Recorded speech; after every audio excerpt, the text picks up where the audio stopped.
Hello.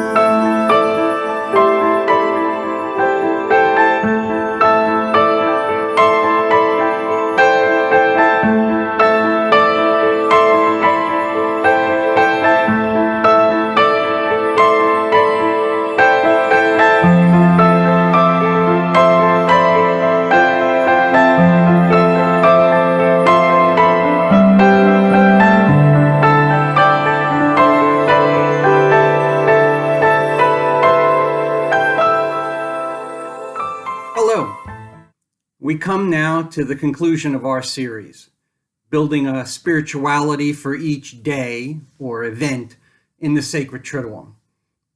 We do this by attempting to uncover the experience of Jesus himself throughout these days.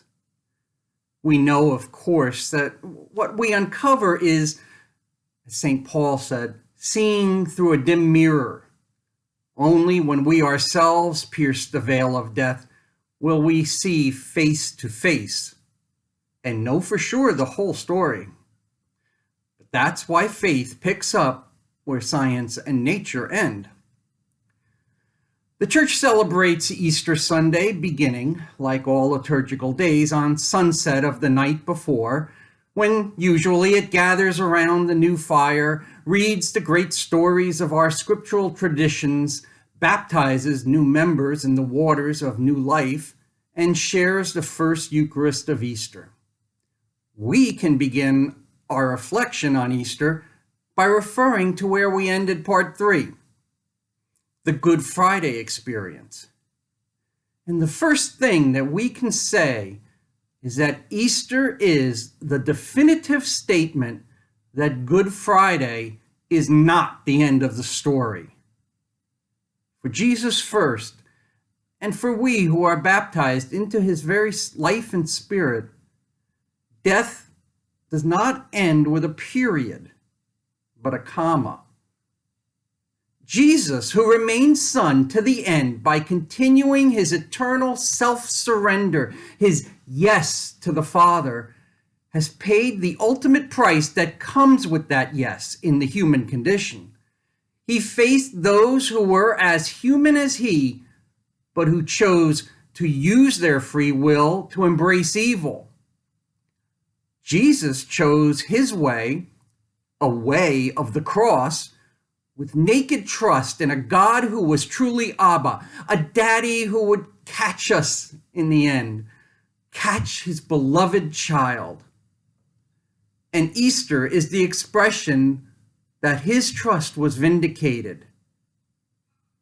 Even if the man Jesus couldn't imagine how his Abba would save him, God could never be anything but faithful. But Jesus now was dead, killed in the most cruel and gruesome manner. How would God be faithful, be Abba to Jesus? The answer to that, my friends, is resurrection. Yeah, sure. Huh? Okay, let's be clear and get a couple things straight at the start. First, terms. Here, words really matter. For example, resurrection is not resuscitation. Resuscitation brings us back to life. Sorry to say, you'll have to die again. Though absent the word, notice in the Gospels that Lazarus comes back to life. Poor guy will have to die again someday. Surely in the times of the Gospels, this was a rarity. Today, it's almost ordinary. Your staff here have been helpfully certified in CPR. On the other hand, resurrection is a different reality. Resurrection brings us into new life, never to die again. It is not a return to this life, to an old way of living. It is utterly other. You cannot see or know what resurrection will mean on this side of Good Friday. In other words, only by going through the storm can you reach the promised land of resurrection. One of the best demonstrations of that is that, secondly, even the scriptures are somewhat unhelpful if you're looking for descriptions of resurrected life. I mean, look at it. In one place, Jesus is walking through walls like a ghost, and then he's telling Thomas to put his fingers in the nail marks in his hands and the lancing in his side. Next, we see him at the seashore, easily recognized by his disciples and preparing them a breakfast of grilled fish, while elsewhere, he can walk miles with two friends who followed him for years, not have them recognize him, but then stay with them, and breaking the bread, they now recognize him, only to have Jesus disappear from their midst. If these accounts are trying to prove a type of evidentiary record, they're doing a poor job. But they're not. That's not their purpose. They are simply testimonies to the kerygma, the core of faith, that Jesus, crucified and buried, was not, in fact, dead, but alive, risen to a new life, never to die again. Next, secondary evidence points the way. The account of the empty tomb seems trustworthy. Why? Because we know that those in power had to try and explain it away. Usually, when you find people making excuses in the Gospels, it's because something actually happened. Well, they're trying to explain away an empty tomb, so they blame his disciples for stealing the body and hiding it to pull off a hoax of resurrection. Now, if that were true, it would be the greatest con ever. But then we have disciples who testify to their experience of the risen Lord, most particularly because they initially hid themselves behind locked doors in fear. But soon they went public, even in the face of threats by the same religious leaders who had already crucified Jesus. Something extraordinary had to occur for such a complete turnaround in their behavior and the whole of their lives. No con job could be that powerful, as demonstrated in 2,000 years of people's testimony, mine included, that the Jesus of Nazareth and the Christ of faith, one and the same, are indeed real and living. We have met him and know him to be alive. No, we have not sat down face to face in the corporeal sense the way you and I might. But as sure as I could pass a lie detector that I'm from New Jersey and I love pizza and Bruce Springsteen, I could also say I have met the Lord and he lives. And that little polygraph needle wouldn't raise the tiniest blip. I can tell you truthfully. In fact, when someone asks me why I am a Christian, I tell a story, not a theology lesson. And it ends simply enough. I would have been dead a long time ago, trapped in utter hopelessness and depression, were it not for the risen Jesus coming to live in me. There is so much theology on resurrection, it could take us hours, if not days. But ultimately, there is no scientific fact that I can point to, no subatomic particle that answers the mystery. The final proof lies in the human heart and soul. What does your experience tell you? Does Jesus, in fact, live now in the glory of the Father forever? Have you, indeed, broken yourself out of love like the bread of Thursday's supper, taken up your own cross as a result, and trusted in your loving Abba to find that somehow, in ways you couldn't know or expect, new life had sprung in you? Actually, I believe that is an important part of the Easter message. We are the pages on which the Easter testimony is written. Are we credible in that regard? I think of the famous atheist and not so good guy, Friedrich Nietzsche, who purportedly said, "I'll begin to believe in the Christian God of redemption when Christians themselves start looking a little more redeemed." Ouch, there's a point there. As Pope Francis has reminded us again and again, one of the clearest marks of the true disciple is joy. Put another way, a former professor of mine once posed this question: what if the most surprised person on Easter morning was Jesus himself? I have meditated deeply on that and found in my own life it took nothing away from my faith. It denies none of his divinity, for both the man Jesus and the glorified Christ exist in that ever constant self-surrender, that yes to the Father, which was divine sonship.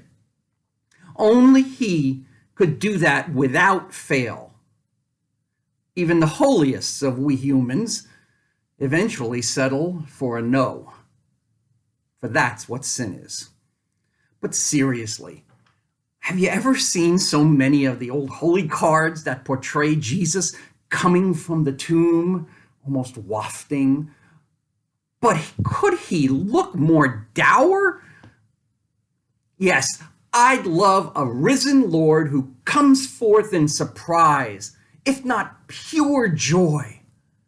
Like the early 60s hymn set to the Shaker melody, Lord of the Dance, I could see the resurrected Christ dancing into the sunrise.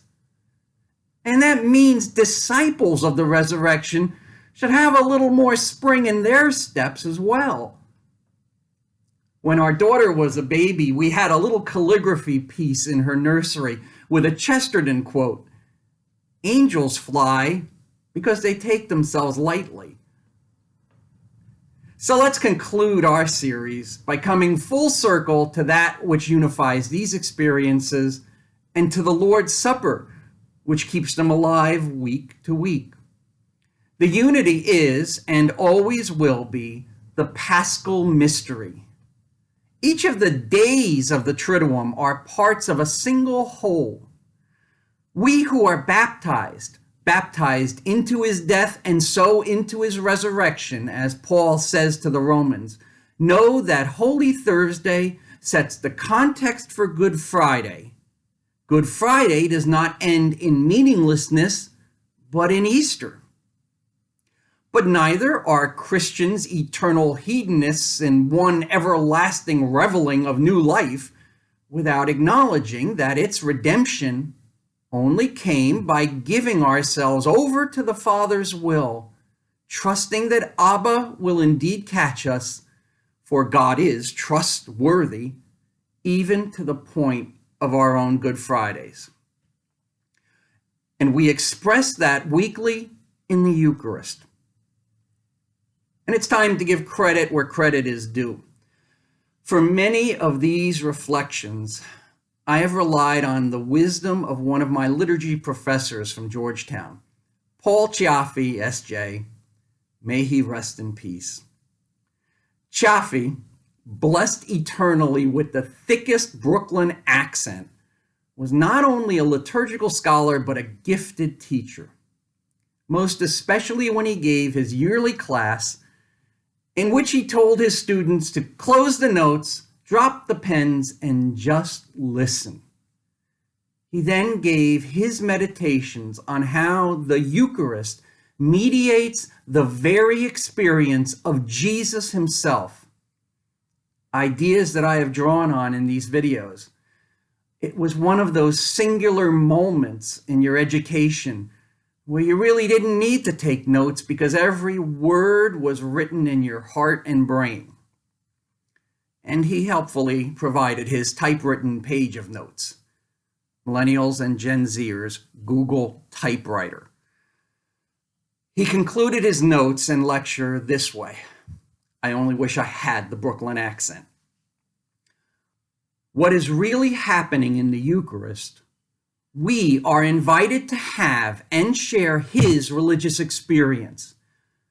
The risen Jesus, forever fixed in the still perduring self-surrender he made in his human nature, comes back to his own under the sign of the original self-surrender he made at the supper, the body given and blood poured out for us. He comes back as an angel of consolation to us in the midst of our secular disasters. He comes back to us in the midst of our agony, which he once knew. And through the cultic symbols of his body and blood, not only mediates his diaconal service for us, his non-cultic sacrifice, but his life-giving spirit of trust and love, which was his inner consolation in his agony. We are offered the mind which was Christ Jesus, Philippians 2, that is, the mind and personality of the Son. At the heart of the Mass, then, is Jesus' self-surrender for us to God in the midst of his secular disaster. Only when we see in the Mass his experience as precisely what we are going through now will we recognize him in the breaking of the bread. At the Mass, we gather around a story told in words and signs, a story which never changes, a story which constitutes an eternal promise to us.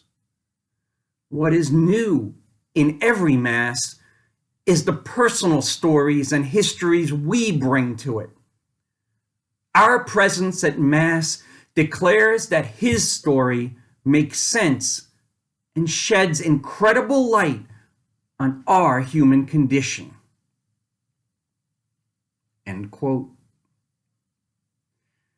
Thank you, Paul Chiaffi. And thank you for spending your time with these meager mutterings. I don't know if I've made sense, but I hope some of this has shed a little light on this sacred season in a new way. Remember that we have seen and heard all that we have seen and heard about Jesus' own experience is now ours, for his Spirit is within us, poured out in the water and spirit of baptism and confirmation, and is nourishing us in the bread of life and the cup of salvation. May your own paschal lives be so nourished that you head straight into the storm, and may you always believe in and live out the promised land of Easter. God bless you. Happy Easter.